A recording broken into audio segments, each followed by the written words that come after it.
माँ, ये राधिका है, तुम्हारी बहू। राधिका गांव में हॉस्पिटल में नर्स का काम करती है। बस हम दोनों में दोस्ती हो गई और हमने शादी कर ली। राधिका, माँ के पैर छू। अरे चल हट नालायक। अरे मैंने क्या क्या सपने देखे थे कि तेरी शादी किसी अमीर घर में करूंगी और दहेज में लाखों रुपए लूंगी, और तू गांव की इस मामूली लड़की को मेरी बहू बनाकर ले आया। लेकिन बेटे की जिद के आगे सुनीता देवी मजबूर हो जाती है। राधिका सुनीता देवी को फूटी आंख भी नहीं भाती थी। तुम चिंता मत करो भाग्यवान, हम दोनों मिलकर अपनी बहू को इतना सताएंगे कि वो हमसे तंग आकर ये घर छोड़कर चली जाएगी। फिर हम अपने बेटे की शादी किसी बड़े सेठ की बेटी से कर देंगे, ठीक है?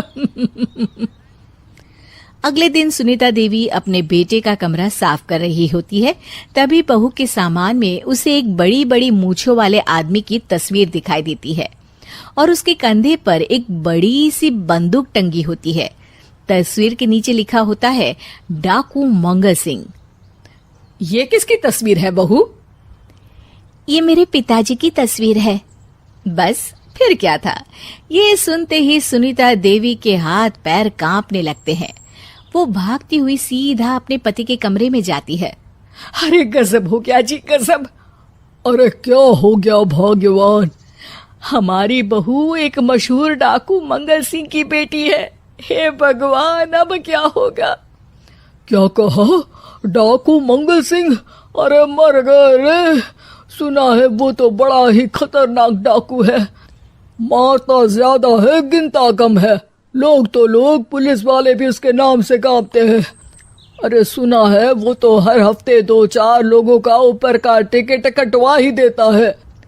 हे भगवान, अब हम क्या करेंगे? ये हमारे नालायक बेटे ने कैसी मुसीबत हमारे गले बांध दी। हाँ वो तो है, अगर हमने बहू को जरा भी तकलीफ दी तो उसका बाप मंगल सिंह हमें गोली से उड़ा देगा। अब जो मैं कहता हूँ उसे ध्यान से सुनो। तुम बहू से बिल्कुल घर के काम मत करवाना, और ध्यान रहे उसे किसी प्रकार की तकलीफ नहीं होनी चाहिए, समझ गई ना? और ऐसा ही होता है।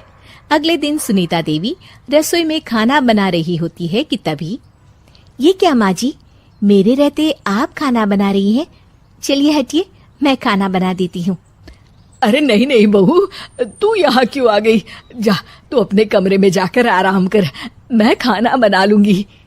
सुनीता देवी जिद करके राधिका को भेज देती है। फिर एक दिन, अरे फर्श पर कितनी धूल जमी है, माँ जी देखेंगी तो नाराज हो जाएंगी, मैं अभी यहाँ पोछा लगा देती हूँ। राधिका जैसे ही पोछा लगाने लगती है कि तभी उसके ससुर की नजर उस पर पड़ती है। बंसीलाल भागता हुआ वहां आता है। अरे नहीं नहीं बहू, तुम ये क्या गजब कर रही हो? बहू तो बेटी समान होती है, और हम ना अपनी बेटियों से काम नहीं करवाते। तुम आराम से बैठकर YouTube पर किड लॉजिक चैनल की सास बहू की कहानियां देखो। वो लोग ना बहुत अच्छी अच्छी कहानियां बनाते हैं। सच? आप देखते हैं? अरे मैं तो रोज देखता हूँ। शहर की बहू तो मेरी फेवरेट कहानी है। हाँ, ये कहकर बंसीलाल पोछा लगाने लगता है। इस तरह राधिका के सास ससुर सारा दिन उसकी खुशामद में लगे रहते हैं और उसे किसी महारानी की तरह रखते थे। कैसा लगा बहू? पिज्जा टेस्टी तो है ना? अच्छा, मीठे में क्या खाओगी बोलो तो? माँ जी, मुझे तो काजू कतली बहुत पसंद है, और उसके बाद 1 गिलास लस्सी मिल जाए तो मजा आ जाएगा। ये सुनते ही सुनीता देवी अपने पति को कोहनी मारते हुए कहती है, अरे सुना नहीं, बहू क्या मांग रही है? जल्दी से भागकर बाजार जाइए और सब खरीद कर ले आइए। हाँ हाँ भाग्यवान, अभी जाता हूँ। राधिका की तो 5 उंगलियां घी में थी। वो तो अपने ससुराल में मजे कर रही थी। दूसरी तरफ राधिका की सास उसके लिए कभी नई साड़ी खरीद लाती तो कभी उसके लिए नए गहने बनवा देती। फिर एक दिन डाकू मंगल सिंह अपनी बेटी राधिका से मिलने अपने आदमियों के साथ आता है। उन सबको देखते ही राधिका के सास ससुर डर के मारे कांपने लगते हैं। मर गया रे। डाकू मंगल सिंह तो सच में कितना डरावना दिखता है, ऊपर से इतनी बड़ी बंदूक लेकर घूमता है। कैसे हैं समधी जी? क्या हुआ? आप इतना घबरा क्यों रहे हैं? और आपको इतना पसीना क्यों आ रहा है? आपकी तबीयत तो ठीक है ना? जी अभी तक तो ठीक है, पर लगता है बहुत जल्द खराब होने वाली है। क्या कहा आपने? जी कुछ नहीं, बताइए बताइए कैसे आना हुआ। दरअसल आज आपके शहर में हमारी नाटंकी मंडली का प्रोग्राम है, तो इसी बहाने सोचा बेटी का ससुराल भी देखता चलूं। ये सुनते ही राधिका के सास ससुर हैरान हो जाते हैं। क्या कहा? आप नौटंकी में काम करते हैं?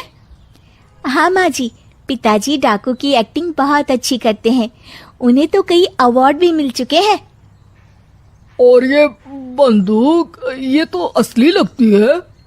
तभी राधिका के पिताजी अपनी नकली मूंछ निकालते हुए कहते हैं, इस मूंछ की तरह यह बंदूक भी नकली है। ये तो छर्रे वाली बंदूक है, इससे तो मैंने आज तक चिड़िया भी नहीं मारी। और खोदा पहाड़ निकला चूहा। इसका बाप तो मामूली नौटंकी वाला निकला, और हम इससे डर कर बहू की नौकरों की तरह सेवा कर रहे थे। आपने सही कहा जी, इसके पीछे मेरे कितने पैसे खर्च हो गए, और काम कर करके मेरी तो कमर टूट गई सो अलग। अरे बहू, तूने अपने पिताजी के बारे में हमें पहले क्यों नहीं बताया?